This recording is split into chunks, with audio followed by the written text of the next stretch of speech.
Hola, yo soy Laura. Y yo Alejo. Y esto es No hay banderas en Marte.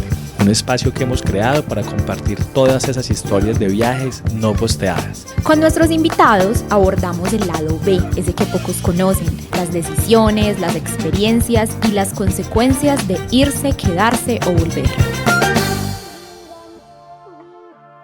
Liliana Flores es la madre de Michelle Andrea Agudelo, una joven de 22 años que en junio de 2024 emprendió un viaje desde Medellín hacia México con la esperanza de cruzar la frontera y alcanzar Estados Unidos.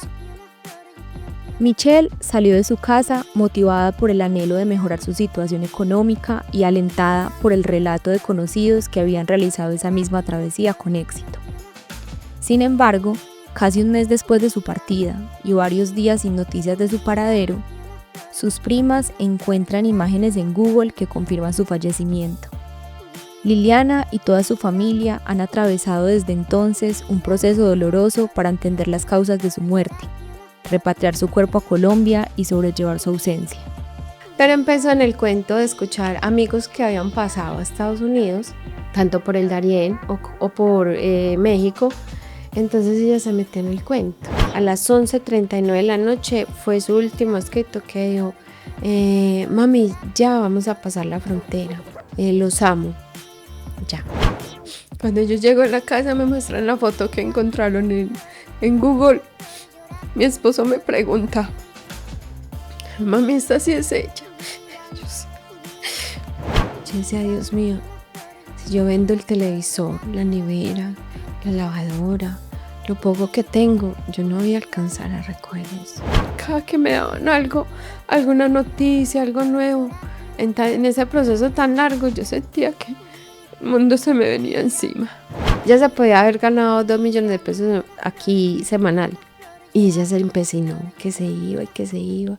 Hola, bienvenidos a un nuevo episodio de No hay banderas en Marte. El día de hoy estamos con una invitada que nosotros queríamos tener aquí desde el año pasado, pero necesitábamos encontrar ese momento idóneo para poder conversar con Liliana Flores. Casi no se nos da, Liliana. Muchas gracias por invertir ese tiempo con nosotros. No, es después del trabajo. Gusto, de verdad que sí. Liliana tiene unos horarios de trabajo que a veces son difíciles y no habíamos podido como acomodar agendas, pero hasta ahora lo logramos y es una historia que nosotros queríamos tener acá en No hay banderas en Marte porque sabemos que este testimonio, esta experiencia tan dura que ha tenido que atravesar desde el 24 de junio, Liliana, la mamá de Michelle Agudelo Flores, va a servirle a mucha gente que nos ve y nos escucha lejos acá en este espacio. Definitivamente.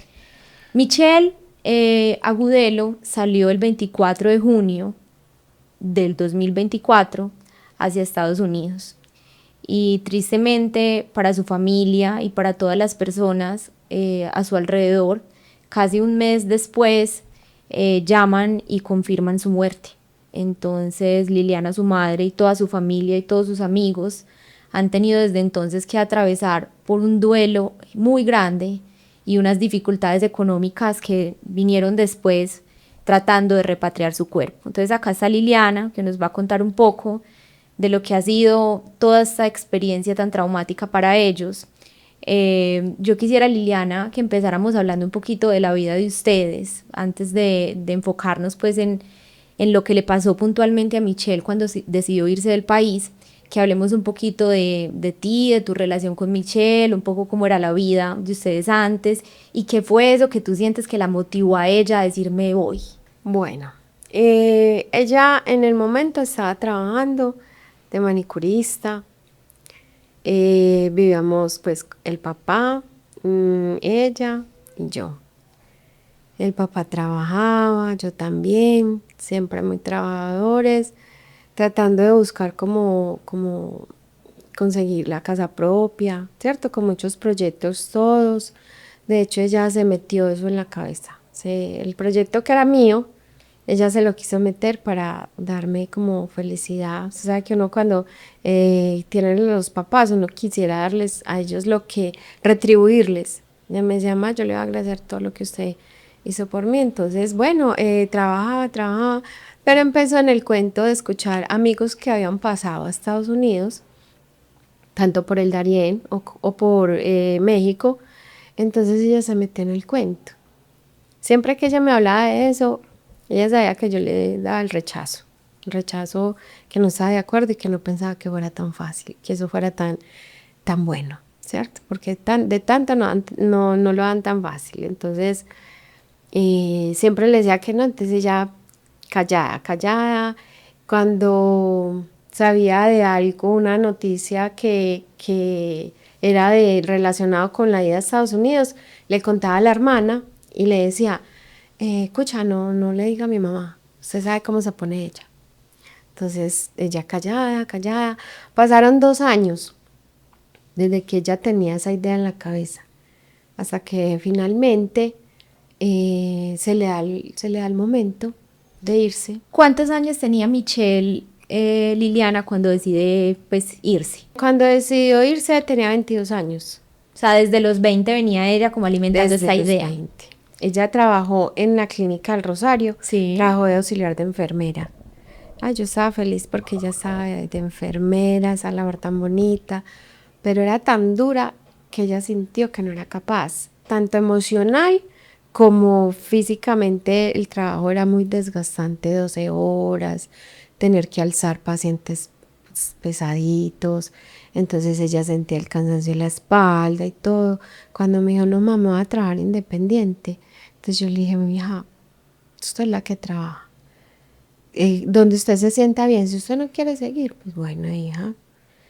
Entonces trabajó un año allá, y ya cuando estuvo independiente, ya en ese momento en que ella se salió, que estuvo independiente, ahí empezó a tambalearle la idea, porque ella pensaba como en conseguir, ¿cierto? Ella decía, ¿cómo hago? Quiero mi casa, quiero mi apartamento, pues, quiero estudiar, quiero hacer esto, quiero hacer aquello, ¿cómo lo hago?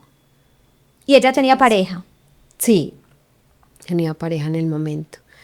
Pensaban que se iban a ir los dos, pero en el momento en que ella se fue a ir, que todo le surgió, solo se podía ir uno por lo del dinero. O sea que tú sientes que ella como que optó por no involucrarte mucho. Voy a hacer más o menos que esto como a escondidas porque sé que mi mamá no está muy de acuerdo con esta idea. Ajá. Y llegó a pensar en irse y no decirnos nada. Ay. Sino que la mejor amiga le dijo, no le vaya a hacer eso a su mamá. Por lo menos despídase, no le vaya a hacer eso a su mamá. Y menos mal que sí, cuando ella me dijo a mí, yo llegué a la casa del trabajo y ella tenía sus ojos encharcados llorando. Ah, perdón, o sea, ella planeó, tú de pronto sospechabas porque ya lo había mencionado, pero hasta el día de la ida fue que tú te diste 8 cuenta. días antes, la que me dijo fue ya 8 días antes que me dijo, mamá, que le tengo que decir algo. Y yo, ¿qué? Y ella con esos ojos llorando, estaban rojos de llorar. Entonces me dijo, más que me voy para Estados Unidos. Yo, ay, Michelle, seguiste con esa idea. Sí, ma, sí, pero no, ma, todo va a estar bien. Espero y verá que todo va a estar bien. Ya había negociado los vuelos, ya había hablado con la Coyote, ya. Le había dado 2 fechas, o el 19 o el 25 de junio. Y ella no le daba para el 19, porque ya antes de irse dejó muchas cosas ya listas, arregladas. Bueno, y yo lloro, y yo, pero y entonces, y ella tenía 2 mascoticas, y esas me quedaron a mí. Entonces me dijo, no, ma, cuídame mucho a mis niñas. Y yo, no, Michelle Andrea. Ya cuando la fui a despedir en el aeropuerto, obviamente yo lloré, pero ella me decía, no, ma, no lloré mucho, que vea, no, de pronto me ven algo extraño aquí. Entonces me decía así, yo bueno, entonces ya para darle como moral, como una buena energía, como positivismo, ya antes yo le decía, no, hija, te va a ir muy bien, Dios va a estar contigo, Él te va a acompañar, te va a proteger, te va a ir muy bien, hija. Yo sé que vas a llegar y vas a encontrar trabajo, no te vas a demorar porque yo he sido muy buena para el trabajo. Entonces yo decía, usted va a ser como su mamá, de vuelos para el trabajo. Y me dijo, sí, mami, me va a ir muy bien. Bueno, tenía muchos proyectos que iba pues a estabilizarse y ya empezaba a mandarme para las niñas, las perritas, que no, había una que era muy necia, entonces que había que entrenarles, que no más, yo la mandé para que la entrene. ¿Tú tienes, Liliana, una idea de más o menos cuánto puede costar esto? Arreglar el viaje, los vuelos, Coyote. Fue más o menos entre 17 y 18 millones de pesos. Cuéntanos un poquito de tu esposo, el papá, ¿cómo lo asumió él? Él en el momento, los hombres son como más fuertes Más y duros. como más... Y él siempre pensaba que no, que le iba a ir muy bien. Sí, yo lo llegué a pensar al último, él, desde el principio. Él decía, no, a Michelle le va a ir muy bien, no mami, espere que no se preocupe. Ella es muy berraquita, ya le va a ir muy bien. Pero cuando ya llegó al aeropuerto, él le decía, estaba llorando, llorando, y le decía, hija, no me haga esto.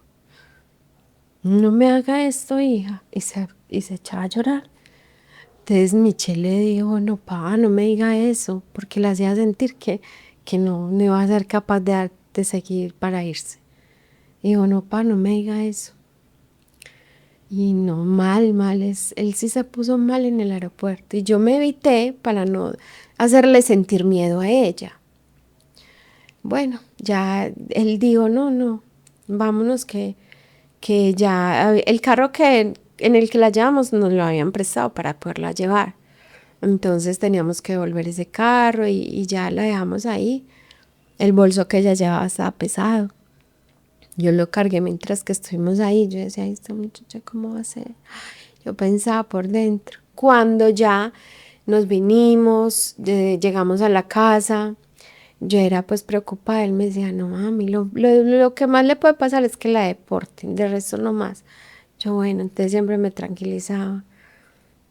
Pero hubieron momentos en que ella me mandaba videos que iba sola con una persona de allá de México en un carro y esas vías son solas, un desierto, pues aquí es como si fuera cuando uno va en carretera. Y yo, ay señor, yo hija, me habla cuando llegue, apenas llegue a donde tenga que llegar, me habla. Cuéntanos como cuál era la ruta, o sea, cuál era la idea. Ella contactó a una persona Sí. y volaba ¿a dónde? Ella volaba a Bogotá. Sí. De Bogotá cogía otro vuelo a México. De México entiendo que a Tijuana. Y de Tijuana la pasaban a la frontera. ¿Y Ese era ustedes el tenían como recorrido. otro contacto del Coyote o ustedes no tenían? Yo quedé con el contacto del Coyote porque obviamente lo tenía la pareja de ella. Ella no me lo quiso dar a mí. Lo tenía la pareja de ella porque supuestamente él se iba a ir después por medio de esa Coyote. Entonces ella dijo, yo me voy primero, usted apenas yo me instale, le mando la plata y se va. Ella solita fue, sacó pasaporte, hizo todo. Ella el pasaporte ya lo tenía, es que como ella estaba con la idea hacía rato, ella ya lo tenía. Luego, lo que ya faltaba era la plata, pero ella es más, los dos habían sacado pasaporte y la plata era lo que faltaba. Y justo fue que da la casualidad que el muchacho vendió el carro, la pareja de ella. Él vendió el carro y cogió la plata Cogió de la la venta del plata, carro y le- se la entregó a ella. Y le dijo, vea, aquí está, usted verá. Y ella ahí mismo se emocionó, se montó la película. Ella dijo, no, yo me voy. Y estaba feliz. Ella se fue feliz, se arregló, se puso pestañas, se arregló el cabello, las uñas, hizo unas compras de unas cositas que iba a necesitar, cosas personales, todo. Y el 25 fue que realmente ya cogió vuelo. El 25 era tipo como 4:30 de la tarde más o menos viajaba a Bogotá. En Bogotá le tocó esperar hasta tipo 2 de la mañana, tipo 2 de la mañana y ahí arrancaba a México. Y ahí todo el tiempo ustedes comunicándose con Todo ella. el tiempo, todo el tiempo, desde el 25 hasta el 29, 11:39 de la noche nos comunicamos con ella. Y el 29 de junio, en la última comunicación, ¿ella dónde dijo que estaba? Mandó una foto sentada en el desierto, una parte pues que se veía como arena, pura arena, tipo desierto, y se sentó ahí, tomó la foto, solo se le veía los pies, que estaba esperando porque tenían que esperar que llegara la noche. Cuando llegó la noche, a las 11:39 de la noche, fue su último escrito que dijo, mami, ya vamos a pasar la frontera, los amo. Ya, eso fue lo último. De ahí empezamos a esperar, a esperar. Ahí indagábamos las personas que ya estaban allá, venga, ¿cómo es eso? Migración, cuéntenos. No, a mí me dejaron 2 meses, a otros 1 mes, otros 8 días, otros 3 días. Entonces nosotros en realidad no sabíamos qué esperar. El coyote decía, no, ella se entregó a migración. O sea, el plan es pasar la frontera y apenas pasa la frontera, se Lléguese de entrega, paciencia, se porque entregan y después de que se entreguen es esperar que los Es esperar. devuelvan o que los dejen pasar y... es una incertidumbre, porque hay gente que se puede comunicar a los 4 días, hay gente que ha pasado 1 mes y medio y no puede comunicarse. puede. Entonces ustedes estaban como en cierta forma preocupados, pero también diciendo, bueno, pues esto pasa, esto puede pasar. Eso. Y las personas que nos dan información nos decían, vea, yo estuve allá, nosotros nos dan alimentación, allá debe estar bien. Ella nos decía, no, si ella está en migración, ella está bien. Entonces yo guardaba eso en mi corazón, yo decía, ella está allá. Pero llegó cierto tiempo, yo le dije a mi esposo y yo, venga, vamos a la iglesia a Girardota, vamos. Y yo, para pedirle a Dios, entre rodillas, yo le decía, ay Dios, cuídamela, protégemela. Salimos de allá, nada de noticias esa semana. Nosotros decíamos, no, mañana ya se comunica. En ese momento, Liliana, ¿cuánto tiempo había pasado desde la última comunicación, que fue el 29, cuando deciden ir a la iglesia, que tú ya sentías como ese desespero? Habían pasado por ahí unos 10, 15 días más o menos. Luego, nada, antes yo le dije, papi, vamos a la Rosa Mística, que ella dicen que es que es muy fervoroso ir allá. Bueno, fuimos y yo creo que ya lleva los 20 días. Fuimos ese domingo, le pedí lo mismo. Y yo, ay, Rosa Mística, que nos demos cuenta de ella, que sepamos de ella, que aparezca.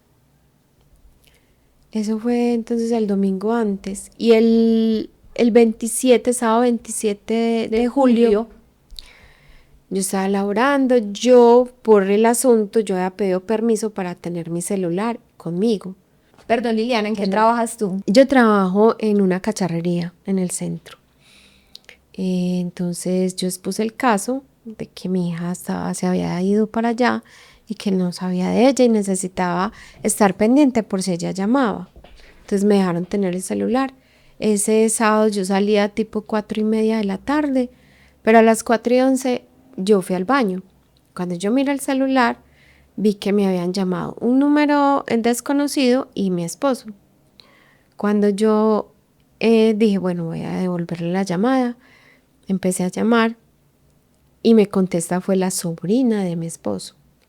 Ese sábado mi esposo, mientras que yo trabajaba, él se fue a visitar su familia. Allá habían dos sobrinas de él que se criaron prácticamente con Michelle. Entonces él les contó que ella se había ido a pasar a Estados Unidos porque no sabían. Entonces ellas ya habían tenido amigos que habían pasado y buscaron en páginas de migración, pero no encontraron el nombre de Michelle. Entonces a ella les pareció muy raro. Dijo, pero ¿por qué? Ya 1 mes, ya va para 1 mes. No es normal que esto pase. Eso pasa ligero o ella se podía comunicar. Mi esposo se devuelve para la casa y ellas quedan con la incertidumbre y buscando. Cuando les dio por buscar en Google, cuando ellas buscan en Google, ahí aparece la foto de Michelle, estaba boca abajo, pero solo se veía la cintura para abajo. Y entonces ahí estaba el nombre completo, los apellidos, la información de Michelle, mujer colombiana que aparece muerta en el estado de México, en la frontera, de 22 años con sus documentos pacientes, tenía todo. Bueno, ahí decía eso. Y ellas cogieron y dijeron, no, vamos hasta donde Alexis, que la vamos a llamar. Se llegaron a mi casa y a él le pareció raro. Él dijo, ¿qué? Pensó en sus adentros, digo, tan raro que ellas vengan acá. Entonces digo, ¿y qué pasó? Y no, les dice que vamos a preguntarle algo. ¿Usted sabe, Michelle, qué ropa tenía puesta? Le digo, sí, ella estaba en una sudadera negra, de 2 rayitas al lado, zapatos blancos, la riñonera y la camiseta era blanca. Entonces ellas se miraron y se hicieron la señal que sí.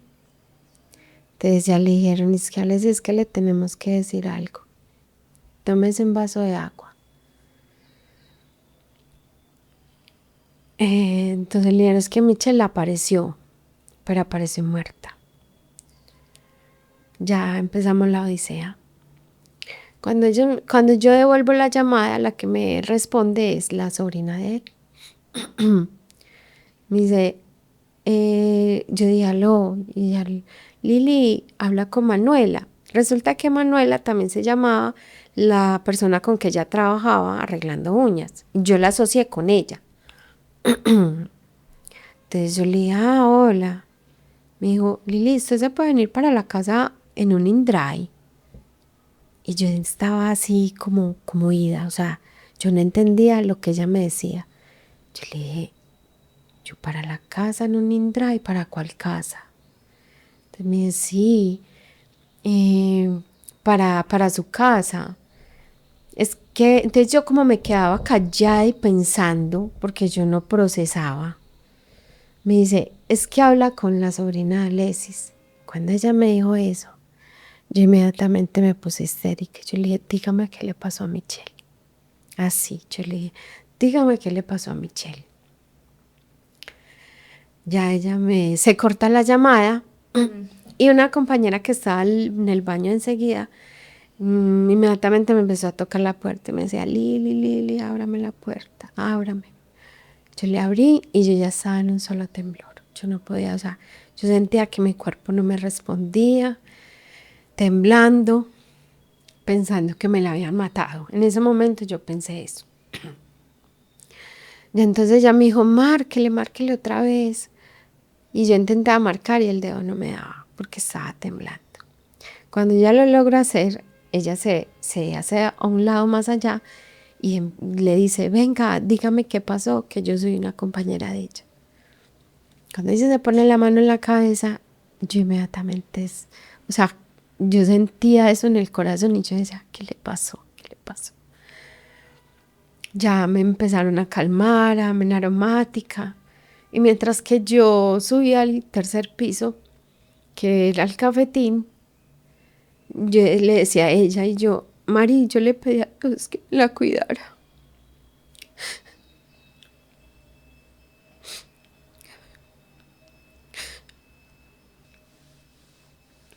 Yo sentía que él me había fallado. Yo decía, ¿por qué? Yo le dije, Mari, yo entré de rodillas y se lo pedí.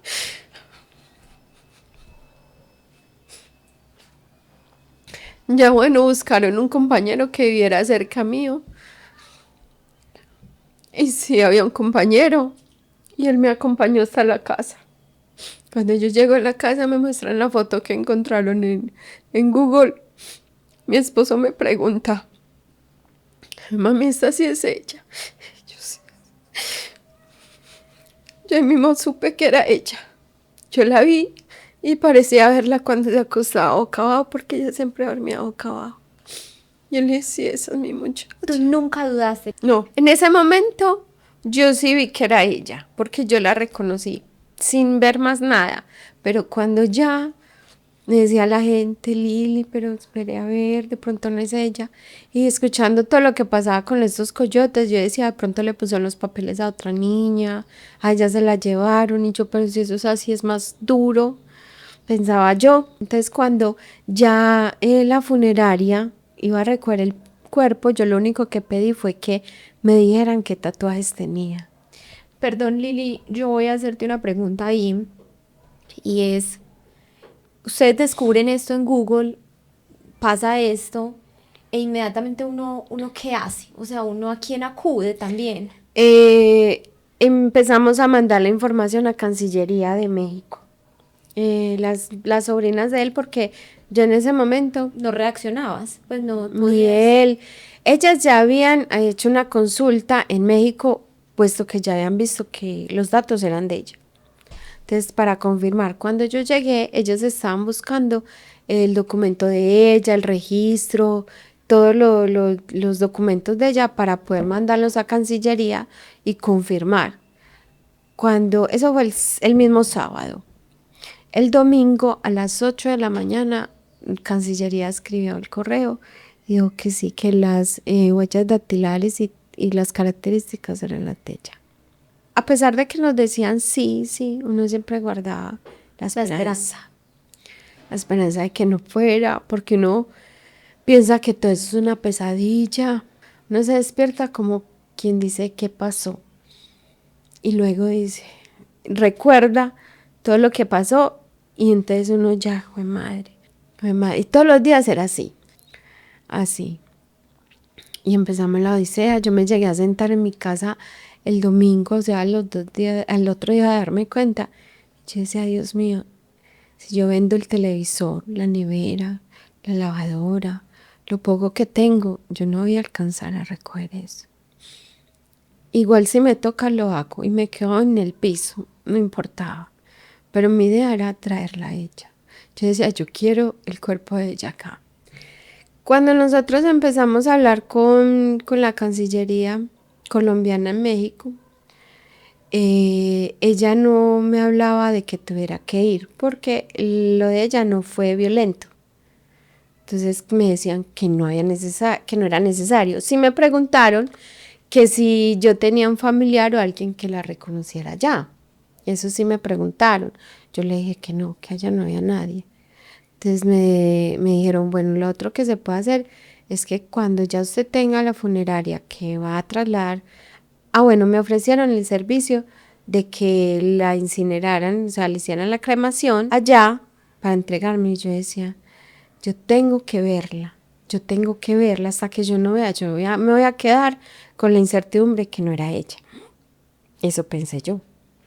Entonces yo decía que no, que sí, que era más económico. De hecho, hubieron familiares que decían, entre ellos mismos, decían, eso es imposible, esa cantidad de plata.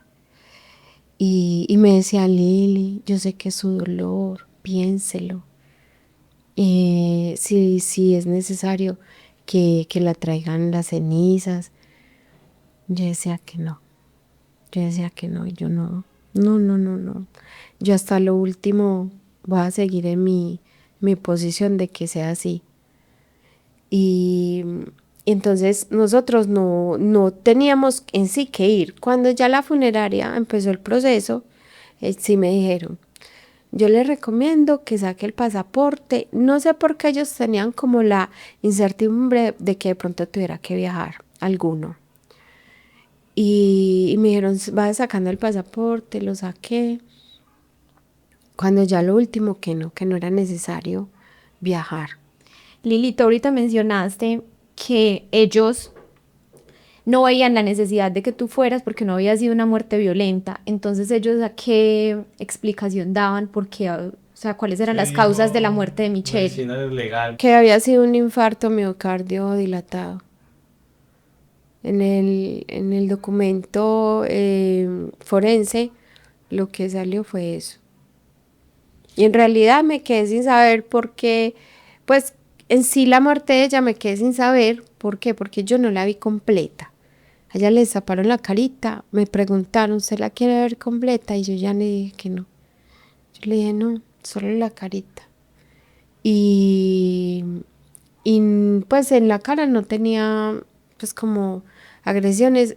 Y fuera de eso hubo mucha gente que me dijo, si ella hubiera sido, la hubieran matado, eso lo hubieran reportado. Pues no lo hubieran dejado así. Me quedé, la verdad, con la incertidumbre de si fue así o no. ¿Ella tenía alguna preexistencia? Enfermedad de base. Una enfermedad desde acá, no. Cuando ella, hasta la última vez que fue al médico, no. Ella no le habían Porque también es dicho extraño nada. que una persona de 22 años, una chica tan joven, le dio un infarto. Sí, es verdad. Yo lo pensé, yo decía, ay, pero un infarto. Resulta que en ese proceso hubo alguien que me contactó que era de Estados Unidos. Me dijo que él había pasado con una prima y que la prima de él había muerto en sus brazos también de 20 y algo así más o menos, que también, que ahí se vivía mucha adrenalina, porque de pronto me sintió que yo estaba confundida sin saber qué le había pasado. Me dijo, la verdad, se vive una adrenalina impresionante. El hecho de usted llegar ahí a ese desierto, saber que no se puede dejar coger porque entonces va a perder el sueño que usted tiene, que es llegar, y ya estaban cerca, estaban a 50 metros del muro que llaman. Bueno, y hay algo que no les había contado y es que yo pude hablar con un muchacho que estuvo en ese grupo con ella y estuvo hasta el momento en que ella se sintió mal. Pero sí, todas las cosas que usted me pregunta me pasaron por la mente. Ella no murió así, pero entonces empezaron a decirme, sí, hay casos que han muerto así, jóvenes que no tienen por qué, y que porque la adrenalina era impresionante. Y este muchacho me contó hasta cuando ella le dijo que se sentía mal. ¿Él logró pasar? Él logró pasar. Cuando nosotros nos dimos cuenta de lo de Michelle, él precisamente salió al mes completico de allá, de ese refugio. Y mientras todo esto pasaba, la comunicación era una mujer, el coyote. La coyote, La coyote, sí. era la mujer. Ella se desapareció, no volvió a contestar. Sí, sí contestó. Hasta donde nosotros nos comunicamos, sí contestó. De hecho, cuando nos dimos cuenta, el compañero le habló. Le dijo que vea, que ya había aparecido muerta, que tal cosa. Y ella dijo, no, pues cómo, espéreme, yo averiguo, porque no, que esa no era la información que ella tenía. Y entonces ella llegó y se hizo, pues, ahí nos dijo que esperara que ella iba a indagar, que porque ella no tenía conocimiento de eso.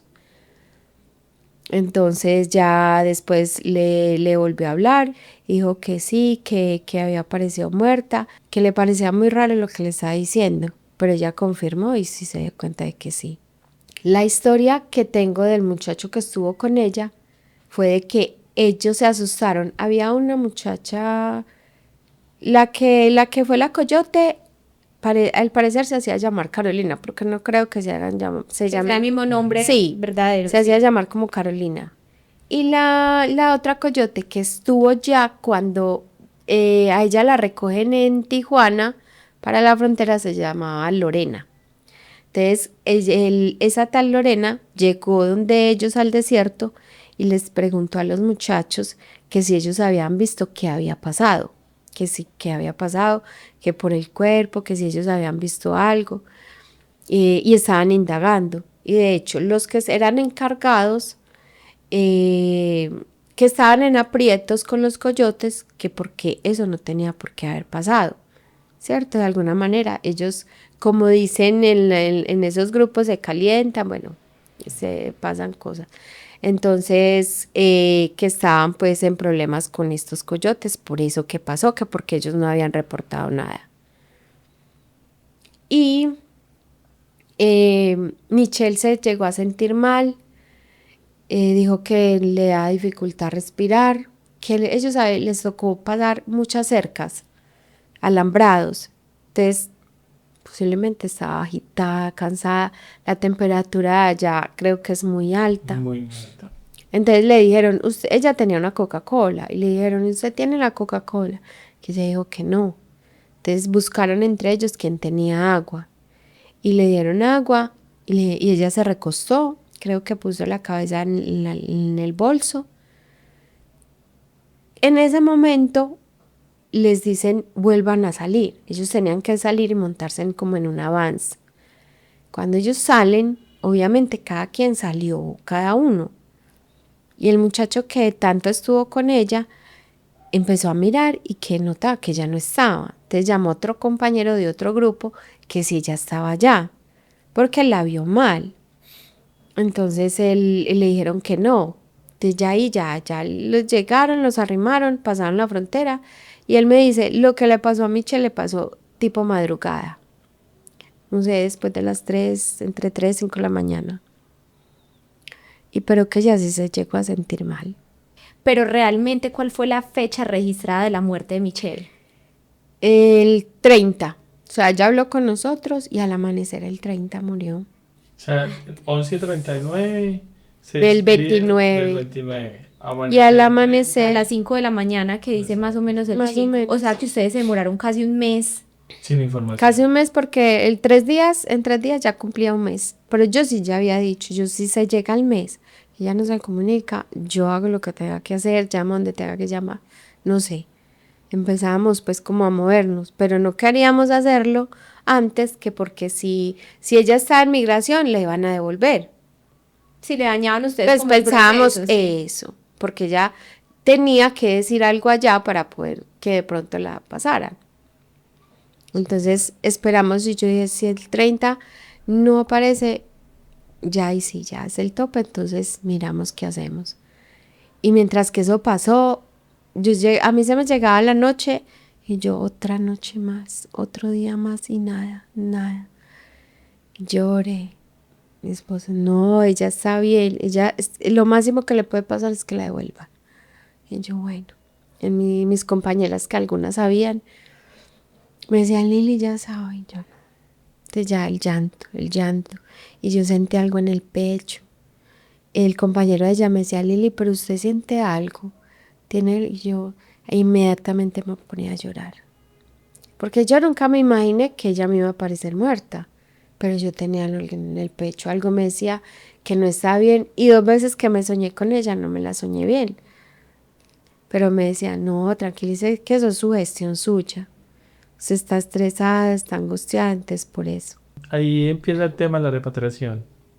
Es como otro capítulo, ¿cierto? En medio de tanto dolor y tantas dudas. ¿Qué pasó? ¿Cómo así? Un resto de desafíos de cosas que nunca han enfrentado, no solo económicos, sino emocionales. ¿Quién nos acompañó ahí? ¿Cómo fue? En realidad, Casillería sí se puso como la camiseta, decirles, vea chicos, hay que hacer esto, nosotros ayudamos con esto. ¿Cómo fue ese proceso? Bueno, yo empecé a buscar contactos, a buscar con quién hablaba. De hecho, en la Alpujarra un señor se nos acercó que sí que nos quería ayudar, pero por ese lado tampoco fue. Me decían, vaya a tal funeraria. Fui a la San Vicente, llamé a otra, no recuerdo el nombre, llamé a otra. Me decían, sí, 22 millones, 22 millones. 20 si yo negociaba con México directamente, que solo ellos llegaran y recogieran y ya. 22 si ellos iban a hacer toda la gestión. Pero yo decía, yo llego a consignar una plata donde no es, que yo la reuní. Con el esfuerzo No, del no, mundo. no, ya de dónde voy a sacar más. Entonces yo decía, no.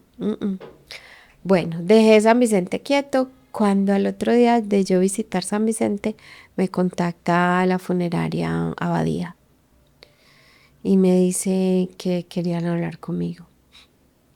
En ese momento yo voy y ellos me dan una tranquilidad cuando me dicen, denos lo que tenga, denos lo que tenga.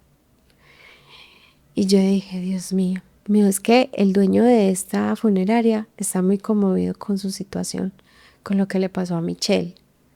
Haga de cuenta que fuera un angelito, porque en ese momento yo todavía no había recogido todo.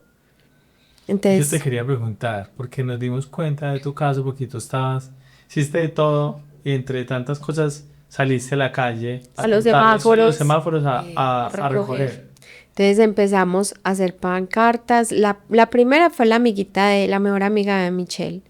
Se paró allá, la señora con el altavoz le habló al gobernador, le dijo, están aquí, están pidiendo ayuda para repatriar el cuerpo de Michelle. Y la gente empezó, que el que pasaba empezó a darnos la monedita. Luego pasamos al semáforo que queda más cercano, que da hasta el Parque de las Luces, ahí nos parábamos. Todos los días empezamos a pararnos ahí. Mientras que yo hacía eso ahí, con la amiguita de Michelle, en mi trabajo, allá se pueden reunir hasta 350 empleados. Entonces dijeron, tenemos esta compañerita con esta situación, empezaron a reunir otros a hacer boletas, otros a hacer tamales.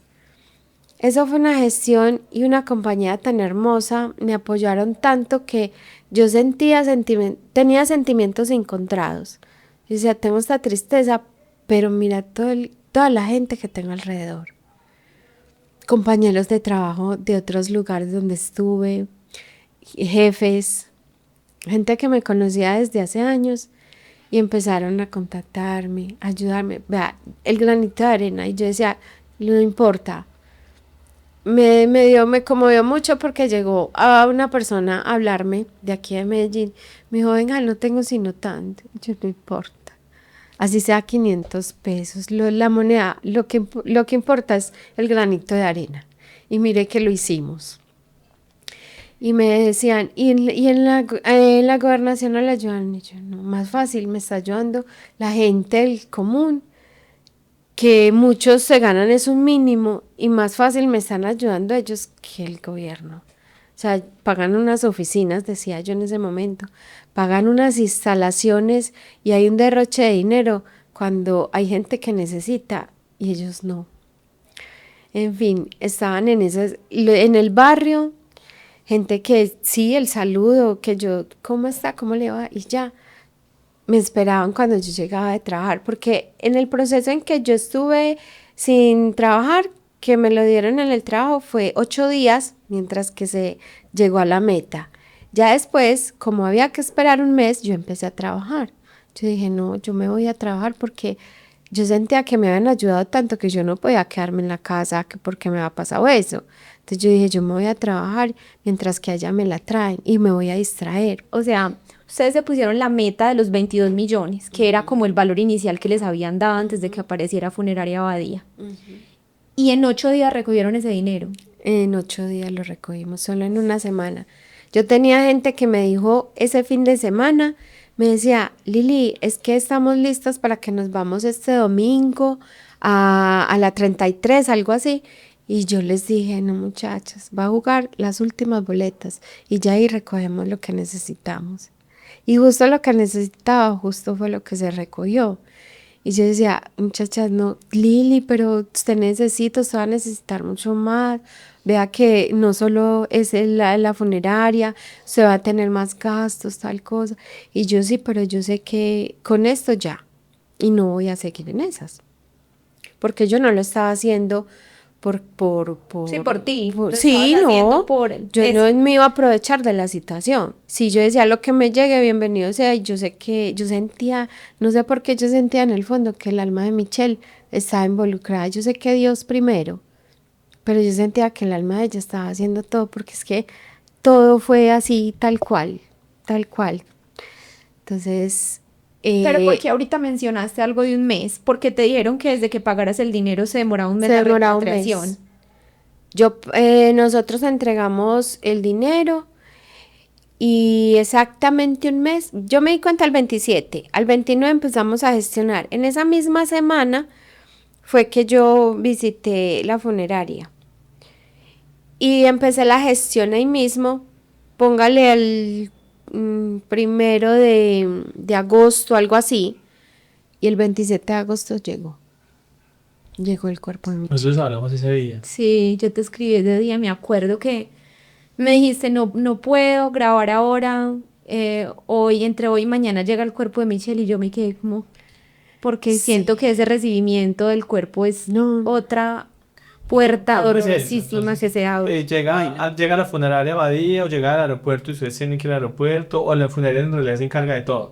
No tuvimos que ir al aeropuerto. Yo también pensé, pero no. Ellos llegaban, traían el cuerpo, lo llevaban al laboratorio y ahí era donde yo lo veía antes de que se abriera la funeraria.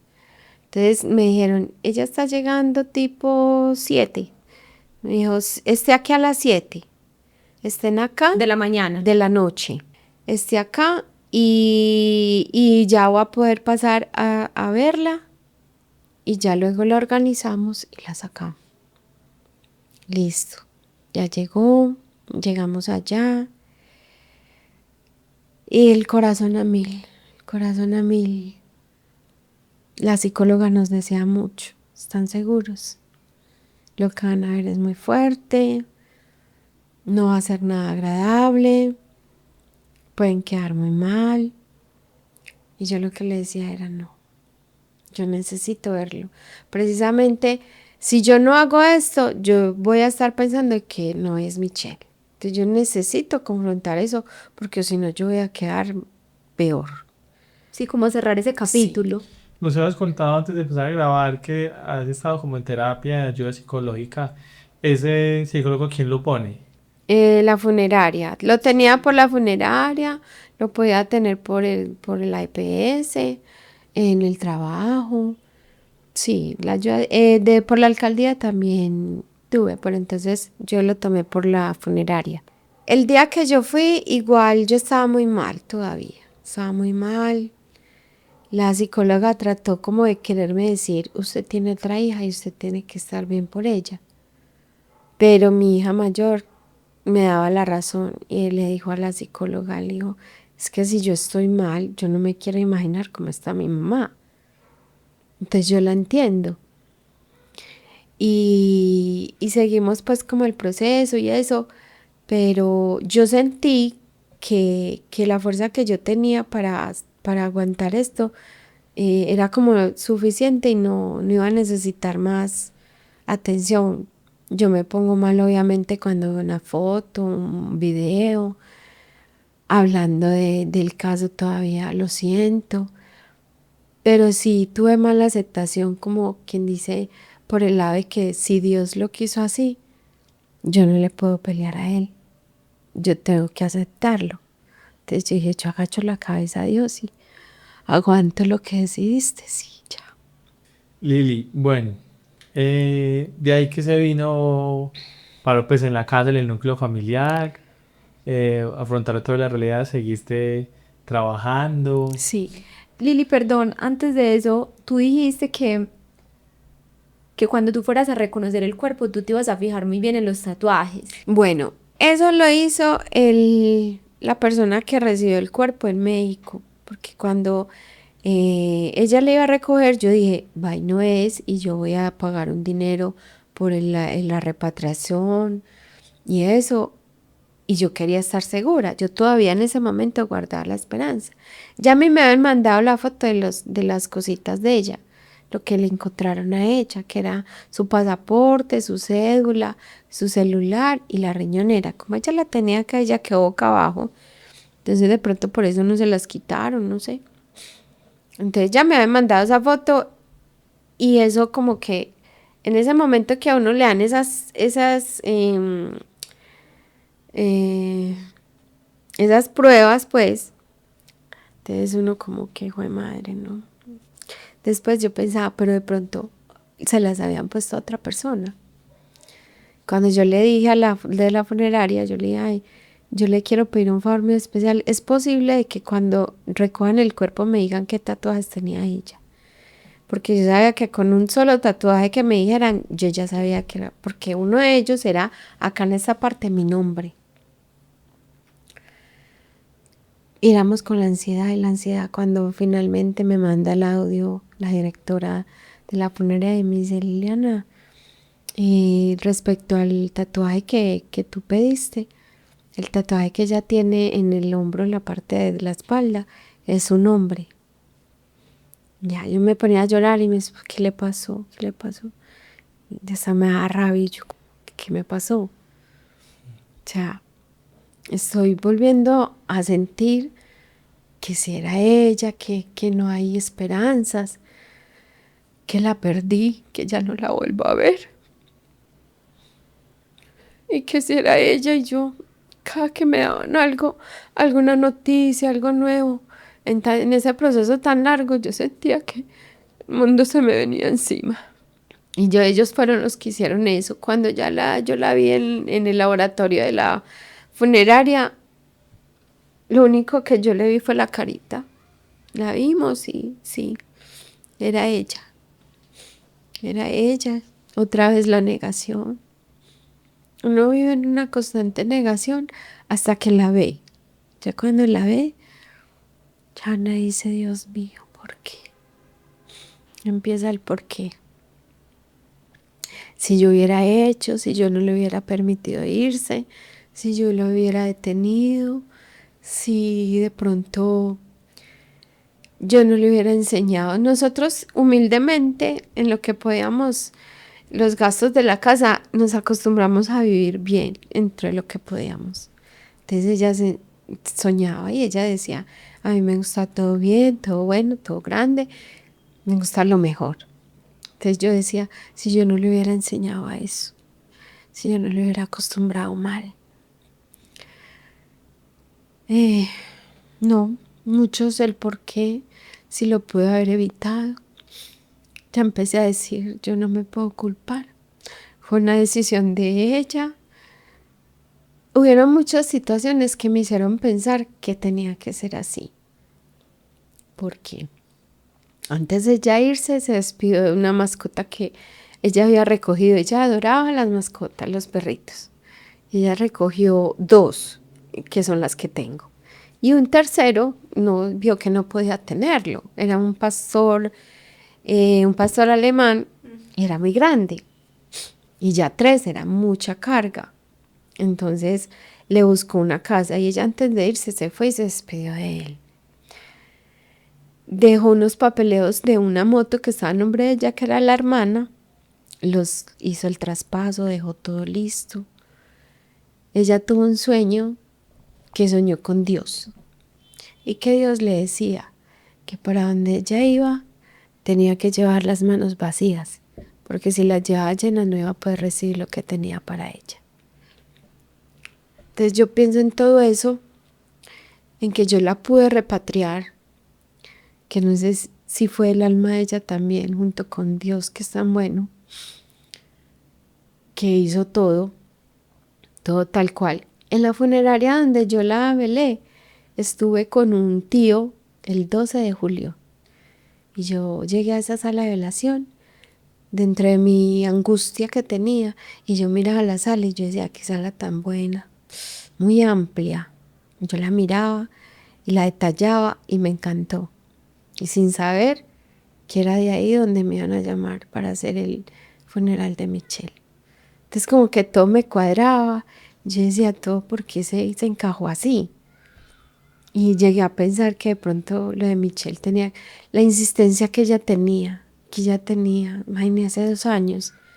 Y ella no, y el papá le dijo, yo vendo la moto.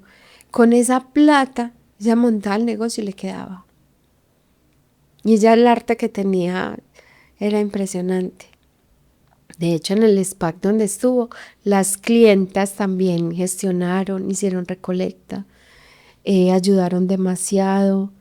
Decían que no, que ellas eran matas como les arreglaba las uñas, que no. Pues ella tenía un arte para dibujar y hacer los diseños que ella hacía. Ella tenía todo para conseguir acá. Ya se podía haber ganado 2 millones de pesos aquí semanal. Y ella se empecinó, que se iba y que se iba. Papá le dijo, yo vendo la moto, con eso montar el negocio. No, pa, no, yo me voy. En el aeropuerto le habló a la amiga y le dijo, amiga, estoy muy mal, mi papá está muy mal. Sintió el deseo de volverse. No, ya sentía más de la necesidad de irse. Lili, tu relación con Dios ha sido como súper clave para sobrepasar este momento tan difícil. Antes de la muerte de tu hija, ¿cómo era la relación que tenías con Dios? ¿Es algo un poquito más lejana o siempre No. ha sido Yo siempre he tenido a Dios por delante. De hecho, en los escritos que tenía en mi WhatsApp con Michelle, siempre éramos, no mami, Dios me va a acompañar, Dios me va a ayudar. Y yo, sí, hija, Dios está con usted y Él la va a ayudar. Y siempre, desde hace mucho, y yo le inculqué eso a ella, cuando iban a una entrevista, yo le decía, hija, póngase en manos de Dios. Dios la va a ayudar y Dios le va a dar la gracia para que le den el empleo. Y así hacía yo. Yo cuando iba a un empleo, iba a la entrevista y yo, ay Dios, dame la gracia. Dame la gracia ante esas personas. Dame la posibilidad. Y varias veces Él me rodeó de gente que me ayudó, que siempre siempre sentí que él estaba ahí. Yo siempre estaba en situaciones que yo decía, Dios, eso fue usted, eso fue su obra, eso no tiene más de otra. Entonces yo siempre, cuando Michelle faltó, yo sí sentí que él me había faltado. Y yo decía, él no estuvo con ella. ¿Por qué? Si yo lo hice con... O sea, en mi corazón lo pedí de tal manera que yo sabía que... Yo decía, la fe que yo tengo, la fe me va a dar la posibilidad que él esté con ella. Entonces, cuando pasa esto, yo sentía que yo no quería darle gracias a Dios. Yo no quería pedirle nada. Yo decía, ¿yo para qué le voy a pedir si es lo que él quiere? Y decía, ¿yo para qué no? Que sea lo que él quiera porque yo no le voy a pedir. Y estuve así hasta que cierto día vi La Cabaña. Es una película muy bonita. Y yo me sentí muy identificada. Un papá que pierde a su hija y él también le reprocha a Dios. Le dice, ¿por qué la dejaste sola? ¿Por qué permitiste esto? ¿No te parece que es injusto? Que porque era una niña menor. Y yo me sentí ahí. Entonces la persona que está con él le dice, es que fue por Dios que tú pudiste enterrarla, porque él no sabía dónde estaba, no la encontraban. Entonces fue por Dios que tú la encontraste, fue por Dios que tú la pudiste dar el último adiós y enterrarla. Entonces ya uno como que baja la guardia y dice sí. Hoy, ¿qué ves noticias con todo este tema de la migración que está pasando ahorita? Que cada vez que abre uno el teléfono y hay una noticia de los inmigrantes que están volviendo, que están deportando. De pronto has tenido más presente estos últimos días como imaginándote cómo hubiese sido la vida de Michelle si hubiera coronado, pues, si hubiera pasado, hubiera hecho la vida allá, como lo has manejado fácil, has generado como algún tipo de solidaridad con las personas que están viviendo eso en este momento. Sí, la verdad me conmueve mucho. En parte me pongo a pensar que si lo hubieran devuelto hubiera sido mucho mejor. Que yo hubiera soportado lo que fuera, menos eso. Y hubiera sido mejor. Se ponen en los zapatos de esas personas que venden todo. Dejan, o sea, aquí dejan todo aquí, pierden todo por una ilusión. Y uno los entiende. De hecho, yo pensaba, si yo no fuera por mis papás, yo hubiera hecho lo que hizo Michelle. Tener la valentía de irse a buscar un futuro para su familia. Y veo a estas personas y yo digo, qué tristeza, qué pesar. Entonces también pienso, y yo, ¿por qué este país no permite que las personas lleguen allá? Allá necesitan gente para trabajar y nosotros necesitamos del dinero que allá se gana. Y estos límites que ponen y todas las muertes que se han visto, todos los casos. Yo he escuchado casos impresionantes de gente que se va pensando que va a hacer plata, que van a coger el cielo con las manos y terminan sin familia, solos, que mi mamá murió, que mi hijo murió allá. De hecho, yo vi un caso de alguien que perdió su hija. Luego, por la pérdida de la hija, la relación se dañó, se separó del esposo y la mamá muere. Entonces quedó sola, se devolvió, sin nada. Entonces yo digo, ¿será la ambición? ¿Qué será? Que no, tantas personas han perdido tanto. Y hay personas que también les ha ayudado porque yo estuve en la misma situación. Yo dije, Dios mío, no es mucho, pero así como otras personas me dieron ese granito, de algo sirve. Total. Lili, cuando una situación como estas pasa y se genera un revuelo como el que se generó por la muerte de Michelle, pues como tú dijiste, mucha gente se solidariza, hay muchas almas generosas que se suman para ayudarte a ti en ese momento tan difícil, pero el tiempo va pasando también y cada uno vuelve a sus cosas y toda esa tensión y toda esa energía que te rodea pues también se empieza a dispersar. ¿Cómo ha sido también con el paso de los meses, como ya tener que hacer una vida normal, tener que configurar una rutina sin Michelle que vivía con ustedes dos, o sea, ustedes tres vivían juntos en la misma casa? ¿Cómo ha sido ese proceso de muchos altos y muchos bajos? ¿Qué te ha ayudado a, digamos que, a navegar esta situación? Bueno, sí, es cierto.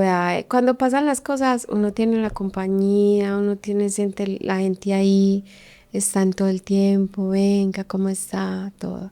Cuando ya empiezan a pasar los meses, ya, ya todo el mundo se va aislando, porque obvio. Pero los únicos que no lo han hecho, será porque permanezco mucho tiempo con ellos, son en mi trabajo. Mi trabajo siempre han estado ahí, venga, ¿cómo va? Me dan el abracito. Y dices, es muy fuerte, usted tiene mucha fortaleza, yo la admiro. Y son muy ahí, muy ahí. La mejor amiga de Michelle, el compañero de Michelle,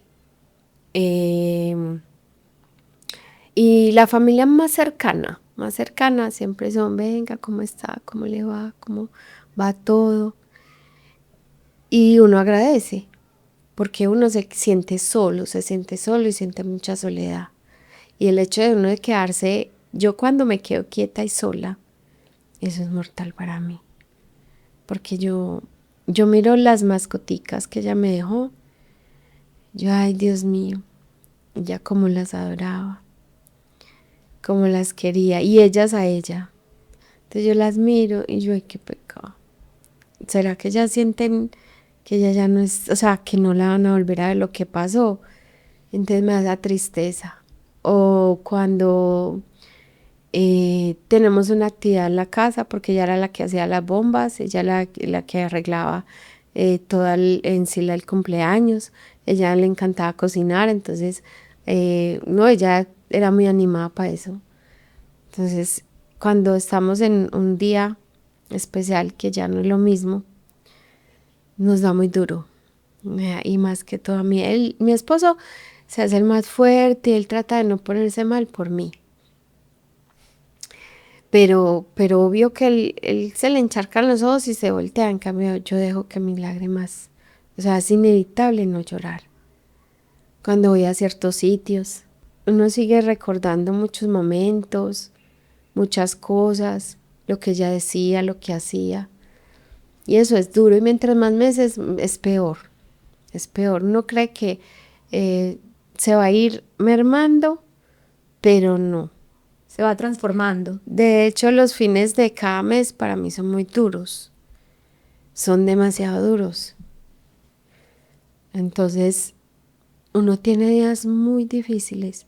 Y el hecho que la gente ya llegue a o sea, siga su vida normal, mientras que uno está día a día recordándola, es duro.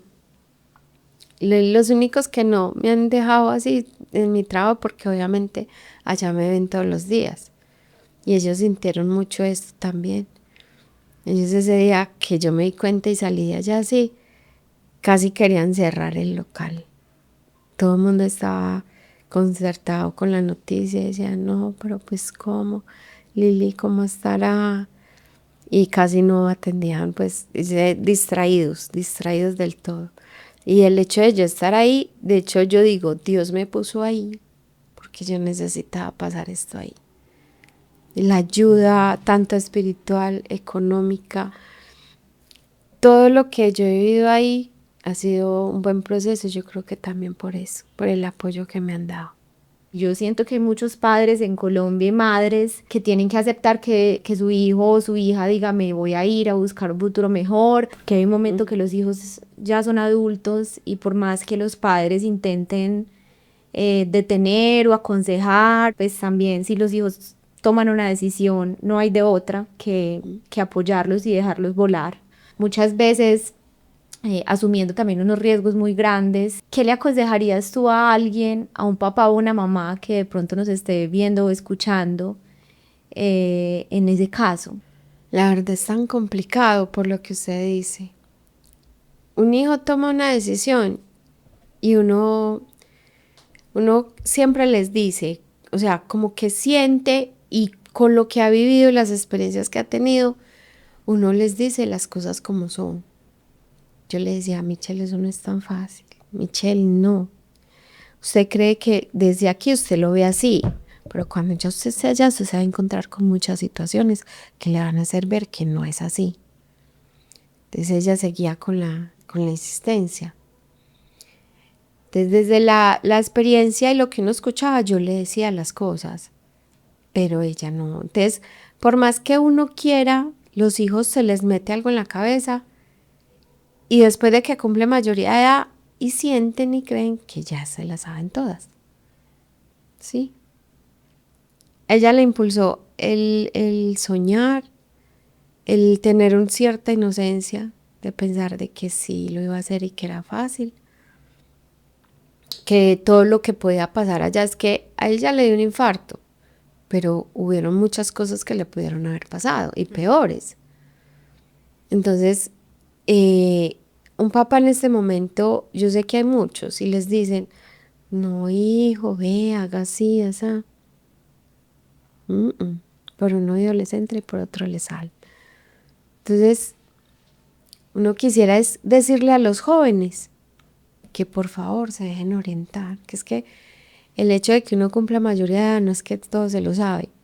Hay otro tema, que uno tiene que pasar por muchas cosas en la vida. Entonces es otro tema diferente. Entonces uno, cuando yo le decía que no, ella me decía, mamá, pero usted ¿por qué es tan negativa? Negativa no. Yo le estaba hablando de lo que uno escuchaba y lo que uno sabía de ese tema. Y ella pensaba que era que yo era negativa. Yo no era eso. Eran los pro y los contra que tenía uno en una situación de esas. Entonces, otros me decían, no, es que a los hijos hay que dejarlos ser, hay que dejarlos que vuelen, que ellos mismos hagan su vida. Entonces, cuando usted está en esas, usted no sabe qué hacer. Ser papá Sí, para criar no hay manual. Es como, por ejemplo, las personas que tienen hijos que tienen problemas de drogadicción. Se le ayude, inténtalo y hágale y encima y venga. Hace de todo, lo lleva a los centros. A lo último que toca hacer, Dios lo dejó en tus manos. Y no hay nada más que hacer. Antes de que a mí me pasara esto, por ejemplo, me empatizaba mucho con eso. Y yo pensaba, yo iba en el bus hacia el trabajo y yo decía, ay Dios, se me llega a quitar una de mis hijas y yo me enloquezco, le decía yo. Y sentía eso en el pecho, pero nunca me imaginaba que era estar sin un hijo. Y yo creo que de verdad una persona no sabe eso hasta que no le pasa. O sea, se siente que se le arrancaron algo del pecho. Se lo arrancaron así. Y ya ahí queda el vacío.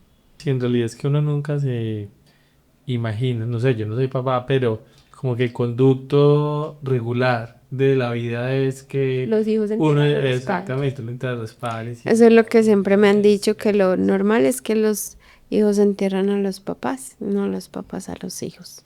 Qué lección de vida, Lili, y qué fortaleza con la que lo asumes. Me parece admirable, me parece que es una forma muy pausada de narrarlo y no entiendo cómo puedes transmitir como una calma tan grande en un momento tan complejo. No sé si será Dios que lo ayuda a uno como con la fortaleza.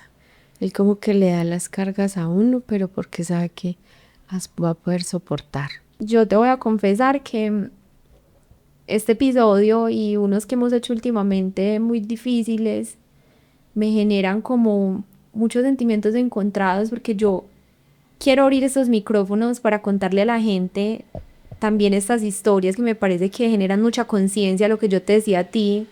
Escuchar una historia como la tuya puede poner a una persona a pensar dos veces antes de tomar una decisión, que es mucho lo que nosotros hablamos acá, que a veces se aborda la migración con mucha ligereza.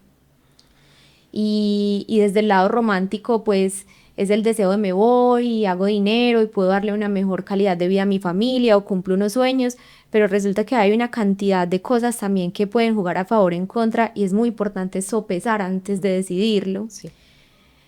Pero también me siento como que te hago recordar, como que te remuevo muchas cosas, como que revivir de cierta forma toda esta historia, pues es muy doloroso para quien está al otro lado. Entonces digo como bueno, porque sé que podemos estar ayudando a mucha gente, pero a la vez me parece como muy cruel tener que volver a recapitular esta historia tan trágica. Entonces por eso siempre, si usualmente nosotros somos muy agradecidos con quien accede a venir a contarnos su historia, así sea una historia muy linda, muy inspiradora, muy rosa, pues con quien se abre para contarnos una cosa tan dolorosa, el agradecimiento se multiplica y yo quiero agradecerte mucho, Lili. Aparentemente han pasado muchos meses, pero la verdad es que no ha pasado nada. Ujú.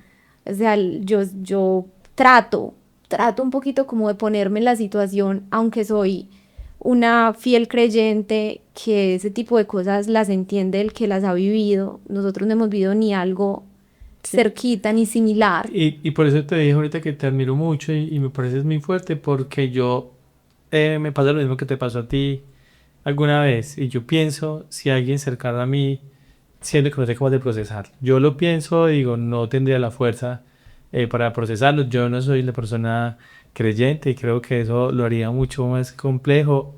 Últimamente, como dice Lauri, hemos grabado unos episodios con historias difíciles y todos coinciden en que la forma que Dios es como el motor para poder lidiar con una situación tan compleja como esta. Entonces, cuando te escucho digo, "Uf, A ver, yo accedí a venir precisamente por eso también, porque si esto le va a ayudar a otras personas, le digo que sería la mujer más feliz del mundo y me sentiría más tranquila si muchas personas dijeran, yo escuché y he visto tantas cosas y no lo decidí hacer.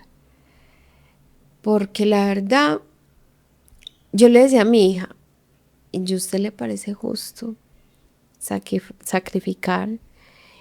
Y cree que es justo exponer tanto por dinero. El dinero es muy bueno. Ay, el dinero es una maravilla. Pero a veces el dinero no lo es todo.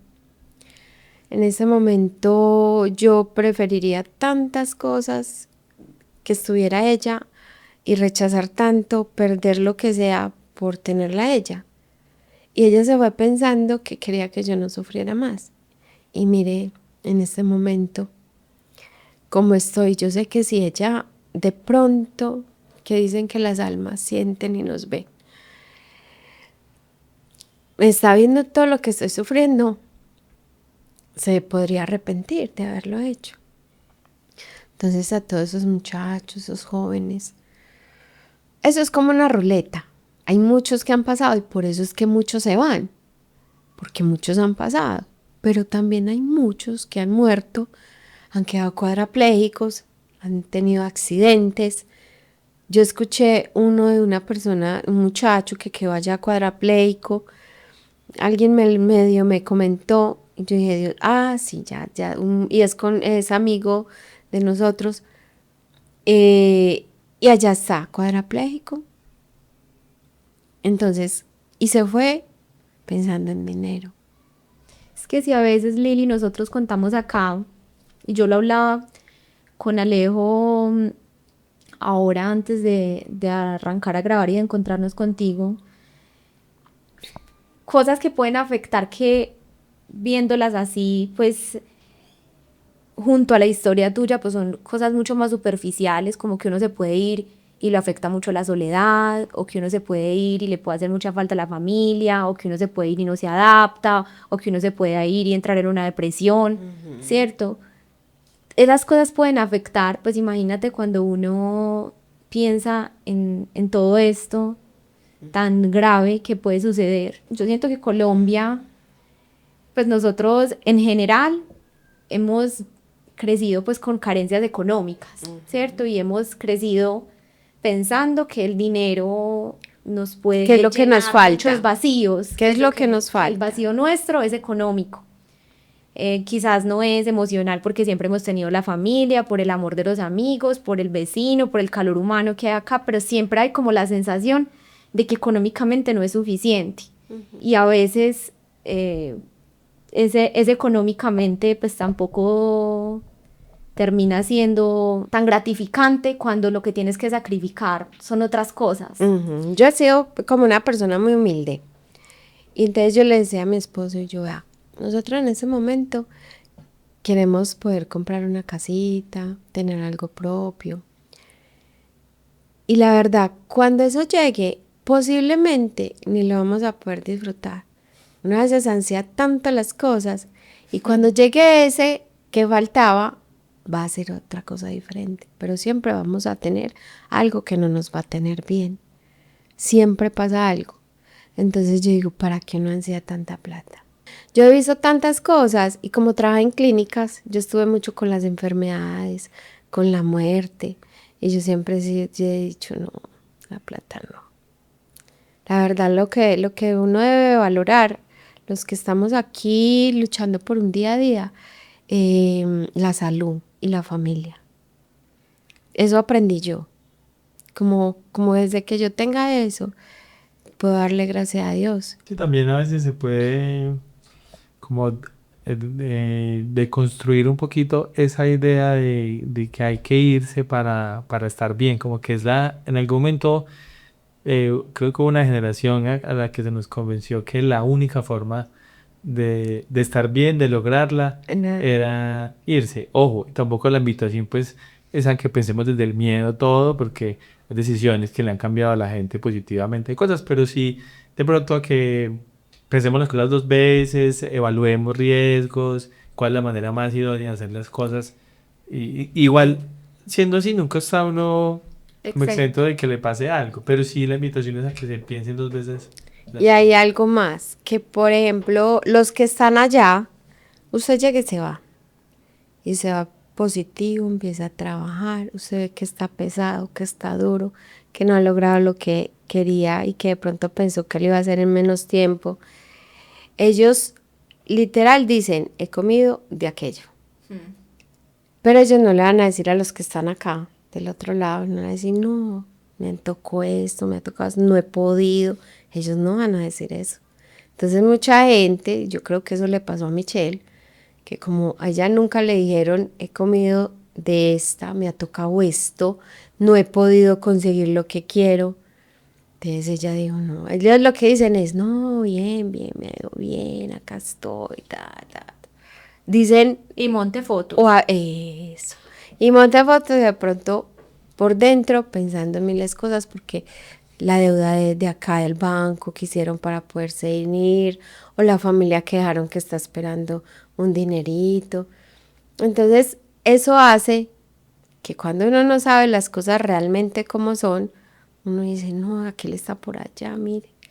¿Cómo le va de bien? No, mire esas fotos que monta. Entonces las personas se hacen una idea muy diferente a lo que realmente es. Y eso hace que uno se vaya, ilusione, sueñe. Y obvio, todo el mundo queremos salir adelante. Y como digo yo, eso es una ruleta de la suerte. Puede que usted se vaya y le vaya muy bien y cumpla sus proyectos como otros que mire todo lo que les ha pasado.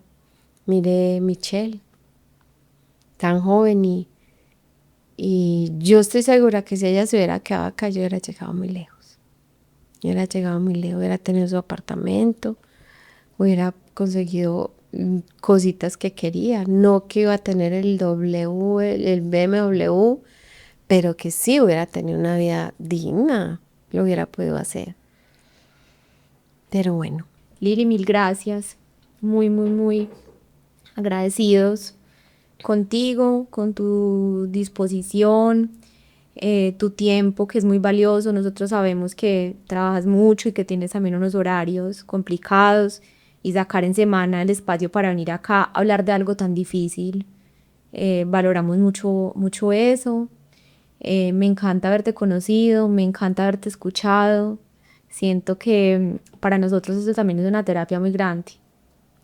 A veces, y ya lo hemos dicho en un par de episodios así muy duros, que a veces nosotros sentimos que nuestros problemas son gigantes hasta que los ponemos al lado de otros.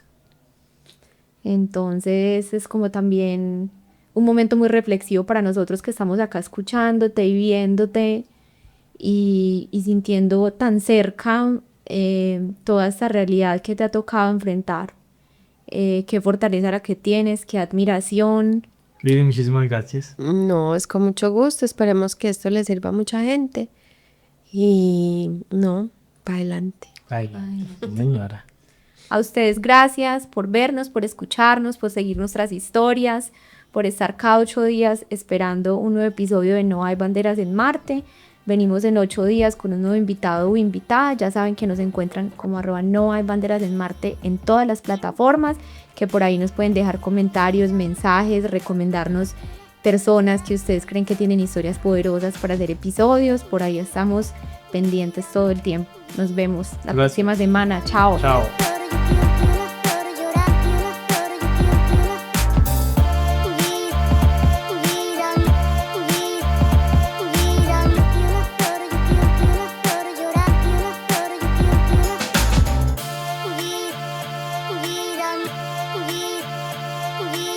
Tiene una flor, yo quiero una flor, llorar, tiene una flor, yo quiero una flor.